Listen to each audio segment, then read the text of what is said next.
Shalom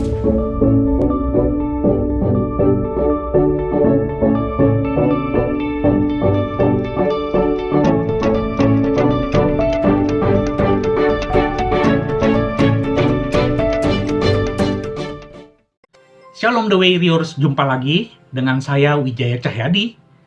Dalam renungan My Daily Devotional kali ini, saya akan membagi dalam 5 seri renungan Bapak Ibu yang saya fokuskan terambil dari surat 1 Yohanes.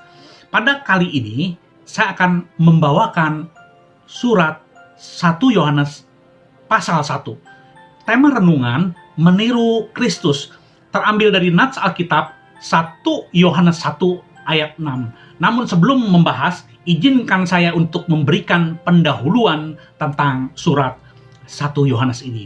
Surat 1 Yohanes ini lebih merupakan surat penggembalaan dan bentuknya menyerupai khotbah atau homili, bukan seperti surat. Mengapa? Karena tidak didahului oleh salam pembuka dan salam penutup yang merupakan ciri surat-surat pada masa itu.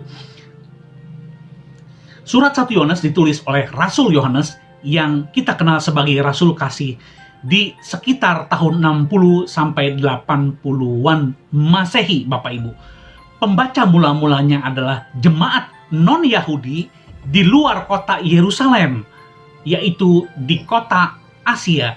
Tujuan penulisan surat 1 Yohanes ini adalah untuk meyakinkan iman jemaat dan menangkal ajaran palsu dari para bidat atau guru-guru palsu yang mengajarkan ajaran palsu gnostik yang menyangkal inkarnasi dan penderitaan manusia Kristus. Mari Bapak Ibu kita mulai bahas tentang atau ayat 1 Yohanes 1 ayat 6. Demikian firman Tuhan. Jika kita katakan bahwa kita beroleh persekutuan dengan Dia, namun kita hidup di dalam kegelapan, kita berdusta dan kita tidak melakukan kebenaran. Meniru atau meneladani Tuhan atau Kristus sudah menjadi kewajiban setiap orang percaya yang merupakan pengikut Kristus. Tampaknya sederhana ya Bapak Ibu, hanya meniru. Namun dalam prakteknya, meniru Tuhan perlu komitmen dan memohon kemampuan kepada Roh Kudus. Dalam ayat renungan di atas, setiap orang percaya diingatkan untuk mengukur diri, melakukan introspeksi diri, apakah kita sungguh sudah memiliki persekutuan dengan Kristus. Sudahkah kita memiliki kebiasaan bersekutu? Atau bahkan jarang? Atau bahkan mungkin tidak pernah kita bersekutu dengan Tuhan?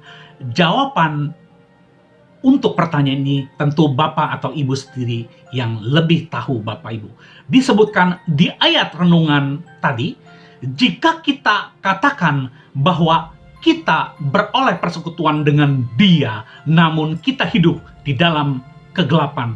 Nah, kata kegelapan berasal dari bahasa atau kata Yunani skoton, artinya kejahatan atau dosa. Bapak Ibu, padahal segala bentuk kejahatan dan dosa atau pelanggaran atau tidak melakukan kebenaran bukan ciri atau tanda orang yang bersekutu atau memiliki persekutuan dengan Kristus. Jadi meniru atau meneladani Kristus bukan hanya sekadar perkataan yang keluar dari mulut, memperkatakan hal-hal baik, itu bukan meniru Kristus, namun juga harus konsisten dengan perbuatan kita, dengan hidup kita yang meniru atau meneladani Kristus. Melalui kesempatan ini, saya mengajak pendengar untuk menjadikan Kristus sebagai teladan, sebagai model, menjadi fokus kita bagi setiap kita.